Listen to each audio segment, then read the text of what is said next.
Hello everyone, it is your favorite man-made disaster Keki here, and this is a part 2! If you aren't up to date, I made a video 3 months ago. Oh wait, 3 months ago? Ugh. Anyway, I made a video drawing Aphmau characters as Pokemon trainers and people liked it, so part 2 because it's my job. Yippee! In my part 1 of this little series, I'll admit I rushed the editing and script writing process as most of my information and verbal mistakes were left in and most definitely pointed out by the 22,000 people at the time I'm recording this who watched that video.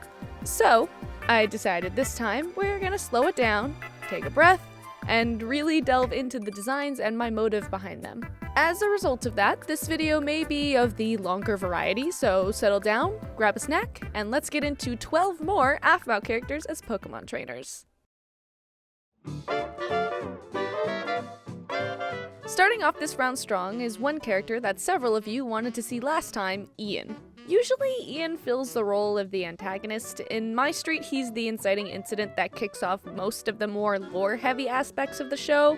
And in the Kokomau videos, or the Aphmau SMP as it's referred to on the wiki, he's more of a prankster and overall rude kind of guy in most videos. I really wanted to focus on encapsulating more areas of these characters in these illustrations this time around, so that meant really trying to mesh the most prominent points of each iteration of their multiversal character traits. Confused yet? Cool! The short of that is that I merged most of Ian's appearances on the Aphmau channel into a single being, which in hindsight of the story is so much worse than My Street Season 6's threat. In choosing Ian's partner, I thought about Pokemon that were on the darker side of the typing chart, and that's when I settled on Meowstic. Meowstic is a pure Psychic-type Pokemon and is actually the evolved form of Esper. There were many factors I had in my mind while choosing this round's batch of Pokemon, and for Ian, I felt Psychic-type fits best with his My Street personality of mental manipulation, like using forever potions and the way his words torment Aaron in Season 4 and Season 6. I also thought that choosing specifically the male Meowstic would lend perfectly to Ian since they both have the same color palette, as well as Meowstic having green eyes as a callback to Ian's use of forever potions. Now, I know many people suggested Gimmighoul or Gholdengo or even Zoroark, but I hope my choosing Meowstic isn't too big of a disappointment. As much as I am aware Ian likes to hoard gold in the Kokomau vids, I felt it wouldn't fit Ian to have a Gholdengo because, you know, you gotta give up the gold coins you collect in order to evolve that dude. As for the reason I stayed away from Zoroark, there's another reason that will become apparent later in the video. Rather than just choosing Meowstic for vibes alone, I also chose him because of his hidden ability, Prankster. I figured finding Psychic-type Pokemon with the Prankster ability would be a good way to intertwine the two characterizations of Ian that are the most recognizable. The Aphmau SMP wiki literally states Ian as such and constantly puts the terror he wreaks in videos as pranks, so I figured it would work out well enough. For his clothing, I honestly kinda just threw things together. I wanted the outfit to complement his Pokemon partner while also taking inspiration from his My Street and Kokomau skins. I gave him this poncho with Meowstic's eye pattern that it has on its inner ears and also threw in some green goggles, just as a throwback to the forever potions used on Ian post Season 4.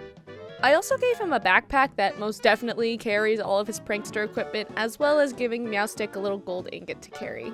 And with that, Ian is finished. Let's not dwell in one place for too long since this video is already turning out to be a behemoth, so let's keep moving forward.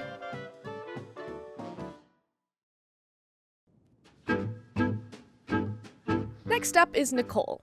For those who are a part of Aphmau's newer viewers, I don't blame you for not recognizing her. Nicole was originally introduced to us in Minecraft Diaries Season 1 Episode 61 titled Runaway, and appeared in My Street a couple months later in the Season 1 episode titled Mistletoe Wars Part 1. She also appeared in several episodes of Season 2 of My Street, but as far as I know, she hasn't been introduced in Aphmau's more recent content. I like Nicole more in Diaries, mainly due to her strong-willed and level-headed personality. We're just gonna exclude Season 2 Nicole in both My Street and Diaries since I'm not really a fan of how she responded in either of them, but that's just me. I took more inspiration from her Diaries counterpart since we have way more information about her there than we do in My Street since she's forgotten just as much as her love interest is. I chose an Alolan Vulpix as her companion as a not-so-subtle nod to her pet Arctic fox Roxy that she had in Diaries. I never really mentioned this last time, but I had told myself that I wasn't gonna do any regional variants or shinies for these guys, but whatever, I love breaking my own rules, I guess. There wasn't really a deeper meaning with Vulpix in the same way I had with Ian's Meowstic.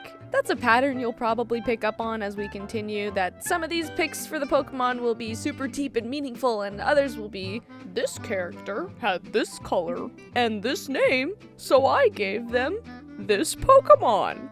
For Nicole's outfit, she ended up leaning sort of cowboy because I wanted her to keep her flannel shirt that she has in my street, but flannel isn't something you really see in the Pokemon series on trainers, so I felt I couldn't justify using it.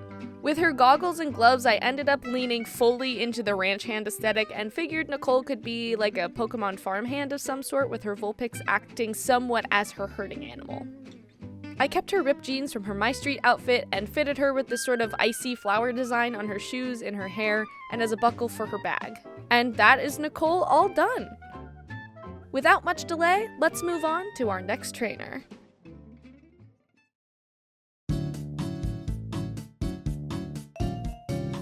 Another character that was suggested last time was our third and final Romeve brother, Vlad. Vlad's first appearance was a mysterious glimpse in episode 1 of Diaries Season 1 titled New World. Vlad wouldn't show up in My Street until several months later in episode 27 of Season 1 titled The Romeve Brothers. We don't know much about My Street Vlad, but we do know quite a bit about Diaries Vlad, so that's where I took most of the inspiration from. In Diaries, we first kind of assume he's this sort of ninja, peeking through trees, being generally mysterious as he leads Aphmau to Phoenix Drop, you know, that kind of stuff. He turns out to be a Shadow Knight, but his, regular garb, I guess you could call it that, the one that's all green and black, stood out more, so I ended up merging his My Street clothes with that existing outfit. As for Vlad's partner, I had originally planned to give him a Kecleon or Servine, but to this day, I still have no idea why I had those two written down. I guess the green was throwing me off or something. Kecleon made sense since he can disappear save for the stripe that's on him, so that could allude back to Vlad being able to barely blend in with the Shadow Knights. But Servine literally had no footing.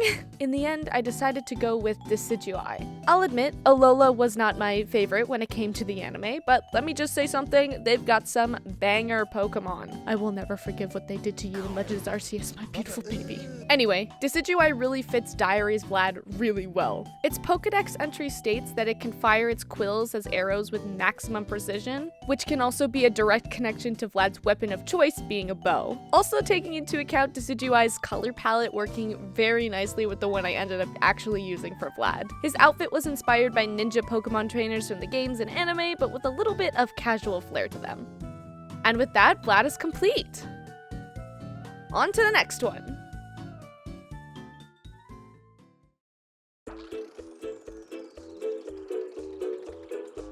Michi was one that not a lot of people asked for, but was someone I really wanted to include. Michi is nearly in everything from My Street to Diaries to the Goko Malvids, so tagging in another recognizable character for the non-RP Aphmau watchers felt like a much needed move. Her personality is pretty consistent through all iterations of her, which feels impressive for some reason, often messing with people and being a general nuisance to the people who have to interact with her. I had thought a lot about what I wanted her to be and ended up making her Casey's Pokemon performing rival. Her performance Pokemon partner ended up being a Purloin, not just because it's a purple cat with green eyes, but because Purloin also has the hidden ability Prankster for the same reason Ian's Meowstic does. I had originally thought about giving her a Glammeow since that Pokemon is described as being fickle and spiteful, but I ended up caving to Purloin since in universe I'm not so sure Michi and Glammeow would get along knowing each other's personalities. I wanted to give Michi a drastically different outfit than Casey's to really separate them a bit more. It's moments like this where I really thank the Pokemon universe for making Pokemon performers have blatant Pokemon themed outfits, because you can probably tell the design process for most of these characters' outfit creation. I would have given her gloves like Purloin seems to have, but I liked the draped sleeves a little bit too much not to keep them. The deal with Michi's ears was something I had pondered for like a whole 5 seconds before giving her Purloin shaped ears. Casey's ears are modeled after a Meowth and Persian, and it fit her well, but something about giving Michi those ears didn't sit right with me. There are many statements in the Pokemon universe that people and Pokemon are more connected than we think, with several instances of Pokemon becoming human and learning human languages and vice versa. Maybe the Mipha were once Pokemon in this universe and somehow became people?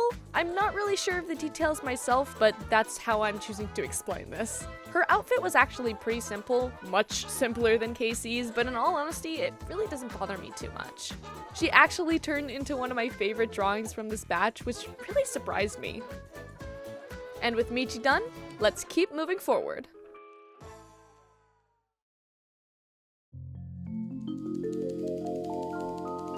Sasha was one of the harder trainers to get down. I wasn't sure what I wanted her to be in the context of the Pokemon universe, and it was seriously frustrating for a bit. Sasha appears in both Diaries and My Street with a majority of the same personality traits in both series. She's stoic and reserved, saving energy for the things that she deems important. In Diaries, she's a dedicated member of the Shadow Knights while her memories are erased, and is very devoted to Jean and Shad.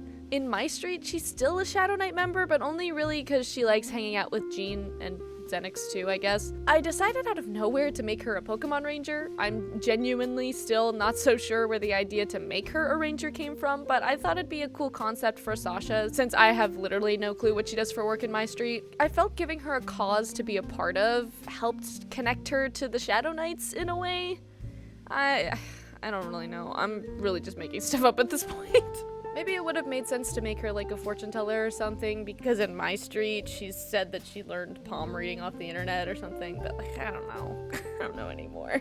Anyway, I got suggestions from people saying that she should have an Absol or a Frostlass, and I totally get why those two came up the most in conversation, but my thoughts were leaning in a different direction with Hisuian Zoroa. Zoroa's evolved form Zoroark was suggested for Ian, as I mentioned prior, but this Pokemon's Dex entry states that it changes its form to hide its cowardly disposition, which could work for Sasha, but definitely not for Ian. Zoroa seemed so close, but not quite what I wanted to give Sasha, and then I saw the Dex entry for the Hisuian variant of this Pokemon. A once deprived soul returned to life in Hisui, derives power from resentment, which rises as energy atop its head and takes the form of foes. In this way, Zoroa vents lingering malice. It was so perfect for her Diaries counterpart, it almost scared me. Plus, the red and gray colors of this now ghost-type Pokemon lends nicely to her Shadow Knight aesthetic.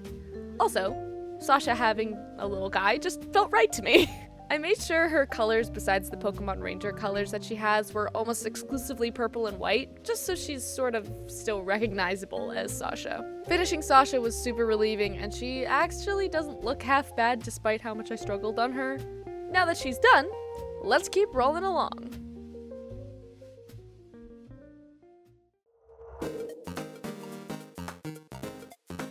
Zenix was difficult for a variety of reasons, mainly Pokemon-wise. I had so many thoughts on what to actually give him, and the overwhelming suggestions I was getting from others was, well, overwhelming, for lack of a more articulate term. I had brainstormed a Bisharp or Poochyena for vastly different reasons, but both usually fell flat for me. Bisharp is a prideful Pokemon and wants to be a leader, but if it's defeated in a battle for rulership, it will abdicate its position when it loses, and if Diaries Zenix is anything to go by, bro is not getting along with that walking rotary blade. Poochyena was to help fit his My Street characterization. Poochyena is a very, nibbly Pokemon that's really hostile to anything that moves, but turns and tucks its tail when it's bit back or chased. It would also fit in with Jean's Houndoom I gave him in the last episode, but I guess I was still on the fence about it. I felt like making Zenix closer to his Diaries character would be interesting to see how it works out in the Pokeverse, so in line with Diaries, I gave him a Fracture. Fracture is only really stated to be explicitly violent in only one of his Dex entries, specifically from Pokemon Shield, saying that its favorite strategy is to tackle its opponents while stabbing it at the same time. So, if that doesn't fit Diaries Zenix, I don't know what does.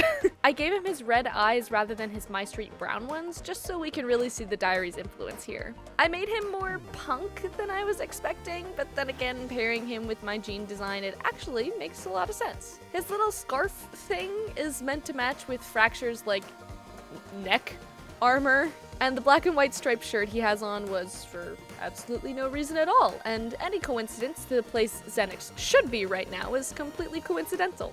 I honestly wish I had more to say about him, but everything with Zenix came pretty natural to me drawing-wise, and he just looks so goofy and silly. I love him. He's so problematic. Anyway, Zenix is done. Let's move along to the next character.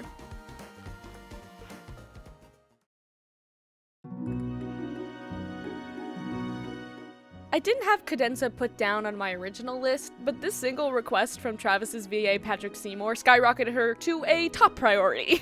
I mentioned Cadenza briefly in the last video while talking about Lawrence, and for those who aren't aware, Cadenza is Lawrence's adopted sibling in both Diaries and My Street. She isn't seen as often in My Street, but when she is, she's talking about a prospective job at Remave Studios, which mainly specializes in televised entertainment like the Lycans. However, in Diaries, she's a seamstress and the later Lord of Metelli, and I really wanted to give her something fun and sassy, and god dang it, I just wanted to draw her in a pretty dress. Can you blame me? She's gorgeous! Since the seamstress option was the path I really wanted to take, I knew immediately who Cadenza had to have as her partner, Leivani. It was also kind of perfect since Cadenza is seen in green like 90% of the time, so another win for the color palette. And then came the difficult part, designing the dress to fit Pokemon standards. I was struggling hard for this one. Every version I drew felt less and less like Pokemon and more like something I would just draw in my spare time. I figured her back should be a centerpiece since I had her facing away from the audience, so I eventually gave her a large cutout not only to show more of the true green top she has underneath, but also to allude to Leivani's cutouts on her leaf hands. I also want to take a brief moment to mention Cadenza's hair. It's originally supposed to be like a gradient that resembles a flame, but in my research I wasn't able to find any references of the trainers to see if gradients and fades were Pokemon art style approved. And then, Pokemon Presents happened, and the latest trailer for Legends ZA literally confirmed it, and I'm so tired of this. I gave the gradient a shot, and decided I liked the blocks of color better. Sorry. That's just how it be. Anyway, in the end she turned out so gorgeous, and I'm super happy with the finished drawing. So, all the trouble, worth it. Immediately. Love her. Now that she's done, we're on to the next one.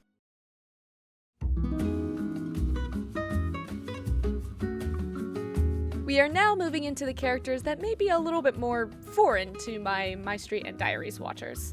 Pierce is a character originally from another series Aphmau made in 2019 called My Inner Demons, and it's a lot. So of course, I rewatched the series and a couple of recent Aphmau videos to get a grip on his character. You can just see the joy in my eyes. I'm so happy. Pierce is a type of entity called the Deimos and is vastly different from the Pierce that's seen in Aphmau's videos today. Like, no joke, these guys are so different, the only thing that they really share is the name Pierce and their haircut. Pierce in My Inner Demons is pretty calm and collected, and on the more silent side rather than his Kokomau counterpart, who is literally a nuclear bomb of hyperactivity. Pierce is one of, if not my favorite character in MID, and seeing him like that was surprising, I guess? So in this version, I kept his more stoic personality while letting his Poké partner take on his Kokomau characteristics. I selected Whimsicott for a couple of reasons, one that's like super obvious by now, and one that my sister pointed out to me while I was running stuff by her. In the Kokomau vids, Pierce is like obsessed with sheep for some reason. I literally have no clue as to why, and neither does the wiki, but to each their own, I guess. That connection to sheep and therefore to Whimsicott was good enough for me, but also that Pierce kind of looks like a dragon and lends to fantastical nature well enough to also justify Whimsicott's fairy typing. Also, Whimsicott looks like a sheep, so thumbs up. I know many people suggested Go-Goat or Skidoo, but they're goats, not sheep, so there's a difference, I think. Is there a difference? I'll look it up later. And also something I found out literally when I started to color this drawing, Whimsicott Shiny has blue horns. It's a match made in heaven. Get this boy his shiny Whimsicott right now. For Pierce's outfit, I made it similar to his SMP clothing while giving him a couple patches to add some more details to his jacket. I wanted him to have his horns in some way, so I gave him little pointy earrings, kind of like Drasna from the Kalos Elite Four, but way toned down. Also, Pierce having piercings is funny. That's where you laugh. And Pierce is complete. On to the next Deimos.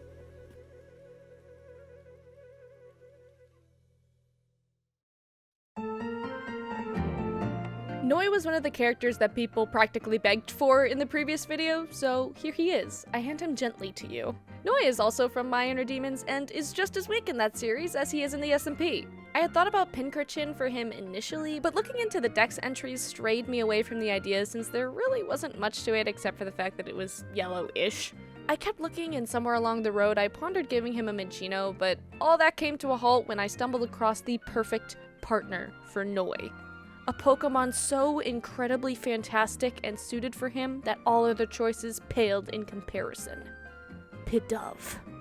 This tiny flying ball of feathers comprised of one singular brain cell felt too perfect for Noi and his Kokomau character. Am I calling him dumb? Yes. Yes, I am. Pidove's dex entry says that it's pretty forgetful and tends to live in flocks like actual pigeons do. It also states that they are accustomed to people, and Noi in My Inner Demons was really the first one of the group to really find his groove when they spent time with Ava. Also, with Noi having a small and honestly quite, unimpressive Pokemon, could also harken back to the way Noi regards himself in both universes where his character is utilized. He seems to see himself as weak and easily tricked, leading him to maybe start resonating with this small Pidove before catching it. His outfit was pretty easy. It's basically a normal trainer outfit along with the backwards cap he sports in My Inner Demons. Noi ended up being more on the simple side, but I'm actually kind of digging it, so it's fine. Anyway, he's all finished, so let's keep moving.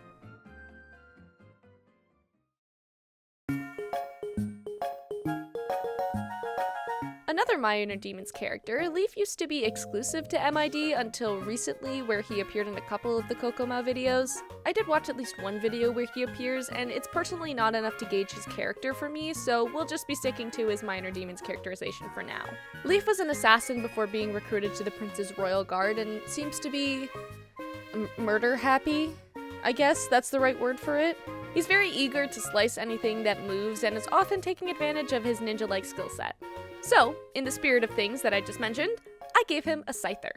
Scyther is a super speedy Pokemon, often being referred to as ninja-like in his dex entries, and between the dex, the color, and the fact that Scyther's arms literally look identical to Leif's signature weapons in MID, I felt he was the perfect fit. Having so many characters that are described to be like ninjas kinda posed a problem for me. I didn't want all of them to end up looking too similar because I am nothing if not consistent in my repetitive nature, so here's hoping that they all look distinct enough.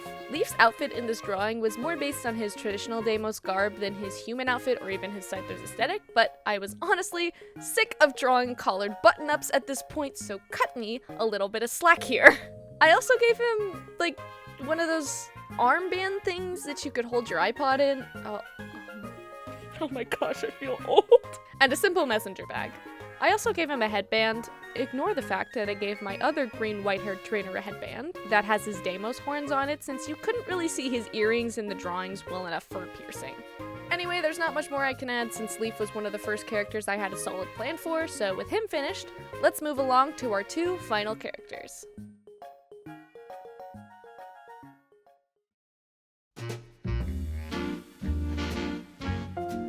Ash is like Leif, in which he only just recently got added to the Kokomau videos and doesn't really have enough to go off of from that one video. So we're working with his My Inner Demons character instead. Ash is the Prince of Deimos and is super hot-headed. He mellows out towards the end of the season, but this dude is seriously angry for a severe majority of the show. I had thought about giving him an Aegislash or like a Furfrou due to their connections to royalty in the Pokeverse, but the one I settled on wasn't either of them. I decided on Armarouge, a Pokemon that has only appeared in Pokemon Scarlet, and it is only available in said game. It has a Fire Ghost counterpart in Violet, but its dex entry for Scarlet caught my eye due to its mentions of loyalty and the armor of the distinguished warrior that helped to evolve it. He's also red, and has fire.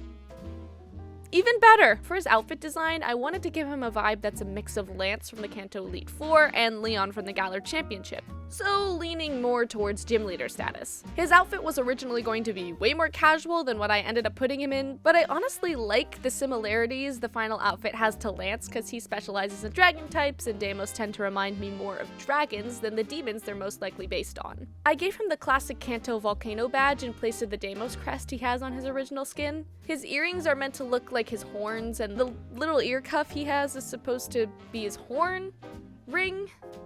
I guess the ring on his horn that he has on his horn. That's all I can describe it as. It's a decoration. I think he actually turned out super cool and really embodies his princely character. And with Ash finished, we finally made it to our final character.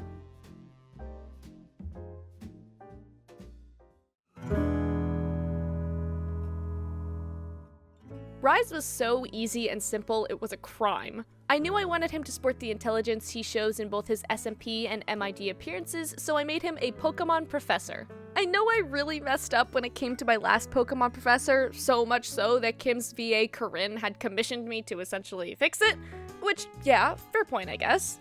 So I wanted Reese to be different. Rise.